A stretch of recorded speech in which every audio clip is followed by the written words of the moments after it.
अरे दोस्तों आइए सीखते हैं 2025 के दूसरी पाली में पूछे गए मैथ के 28वां सब्जेक्टिव को।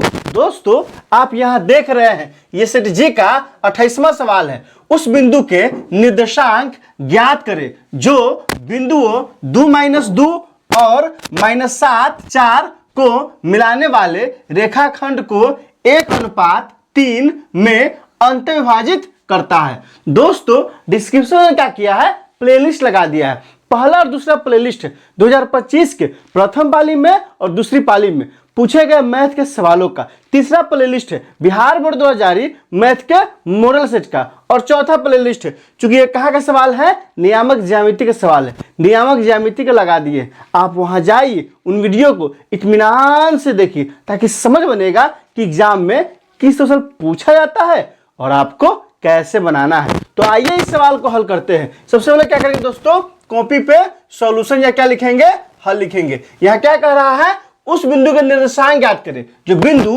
कितना है 2-2 और कितना है -7 और 4 को मिलाने वाले रेखाखंड को अंतविभाजित करता है। तो आइए सबसे पहले क्या करते हैं, एक रेखा खींचते हैं। ये कौन सा रेखा हो गया, ये रेखा हो गया ए और कौन सा हो गया, बी हो गया। इसका नियामक क्या है, इसका नियामक हो जाएगा 2-2। इसके नियामक क्या है, इसका नियामक हो जाएगा कितना है दोस्तों, -7 और 4। तो -7 और 4 हो जाएगा। इसको विभाजित करता है कौन, तो बिंदु P, जिसके नियामक क्या मानते हैं, x y। किस अनुपात में, तो 1:3 में। तो कह रहा है P का नियामक ज्ञात करें। आइए इसको लिख लेते हैं। यहाँ ए के नियामक कितना दिया है, तो ए का नियामक दिया है 2-2।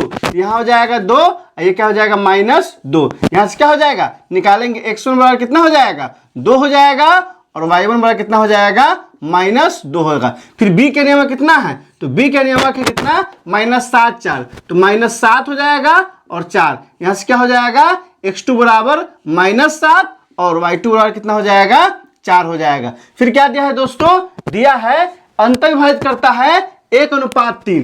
मतलब क्या है दोस्तों, मतलब दिया है, चूंकि दिया है, क्या दिया है, दिया है m1:m2 कितना दिया है, 1:3 दिया है। इसी को हम क्या लिख सकते हैं, इसी को लिख सकते हैं m1/m2 बराबर क्या लिख सकते हैं, 1/3। तो यहाँ से किसका मान निकल जाएगा, निकल जाएगा m1 का मान कितना हो जाएगा, तो 1 हो जाएगा और m2 का मान कितना हो जाएगा, तो m2 का मान 3 होगा। अब क्या कह रहा है दोस्तों, P का मान निकालने के लिए तो यहां लिखेंगे, क्या लिखेंगे, P का नियामक। P क्या है दोस्तों, P कौन सा बिंदु है, तो P AB को अंतविभाजित करता है। किस अनुपात में, 1:3 में। आइए P का नियामक लिखते हैं।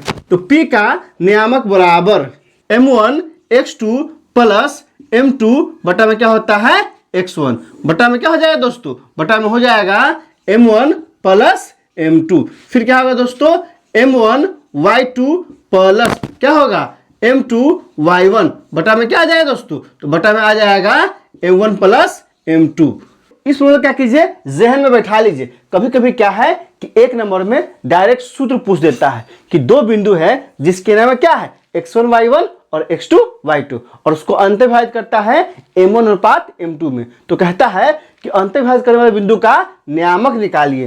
तो क्या नियामक होगा दोस्तों, तो नियामक होगा m1 x2 plus m2 x1 बटा में m1 प्लस m2। जब x नियम लिखेंगे ना तो सिर्फ x से मतलब होगा, और फिर क्या होगा दोस्तों, जब y नियम लिखेंगे तो सिर्फ y से मतलब होगा। मतलब क्या हुआ, m1 y2 plus m2 y1 बटा में क्या होगा, m1 प्लस m2। अब क्या करेंगे, सब का मान इसमें डाल देंगे। आइए सब का मान डालते हैं। तो मान डालेंगे तो क्या हो जाएगा, तो हो जाएगा बराबर m1 का मान कितना है, तो 1 है, तो 1 हो जाएगा। फिर हो जाएगा गुने x2 का मान कितना है, -7 है, तो क्या हो जाएगा, -7 हो जाएगा। फिर यहाँ क्या है, प्लस है, तो यहाँ से क्या हो जाएगा प्लस। फिर दिया है m2 का मान कितना है, 3 है, तो यहाँ से क्या हो जाएगा, 3 हो जाएगा। फिर क्या है दोस्तों, x1 का मान कितना है, 2 है, तो यहाँ क्या हो जाएगा, 2 हो जाएगा। बटा में क्या आ जाएगा, बटा में m1 प्लस m2। तो m1 का मान 1 है और m2 3 है, तो यहाँ क्या हो जाएगा, 1 प्लस 3। फिर क्या करेंगे दोस्तों, y नामक लिखेंगे। फिर m1 का मान कितना है,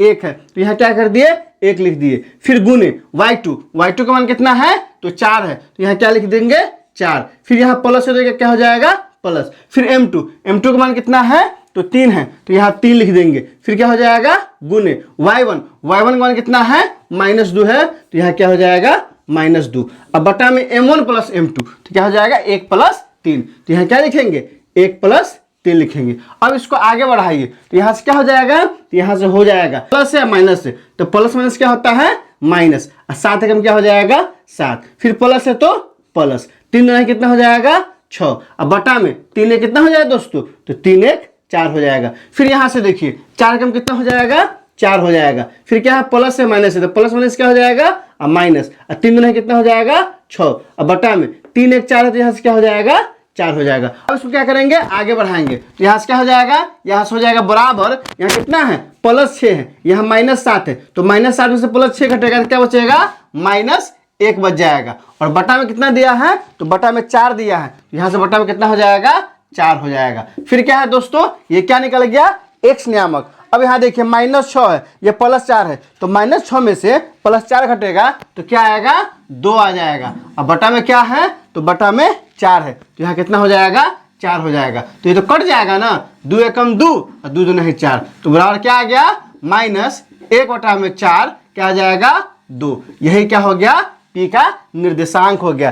किसका नियम निकालना था, p का नियामक निकालना था। कितना निकल गया -1 बटा में 4 और 2 निकल गया। इसका मान कितना हो गया -1 बटा में 4 और 2 हो गया। लिखेंगे दोस्तों अतः में, चूंकि 2 नंबर ने पूछा है ना, तो यहाँ लिखेंगे अतः उस बिंदु का निर्देशांक कितना है, तो -1 बटा में 4 और 2 है। यही क्या हो गया हमारा आंसर हो गया। अगर आप इस तरह से एग्जाम में बना देते हैं ना, तो पूरा का पूरा नंबर आपको मिलेगा। आप क्या कीजिए, कॉपी कलम उठाइए और इसे अच्छे से नोट कीजिए और इसे बार बार बनाइए, ताकि इस तरह सवाल एग्जाम में छूट नहीं पाए।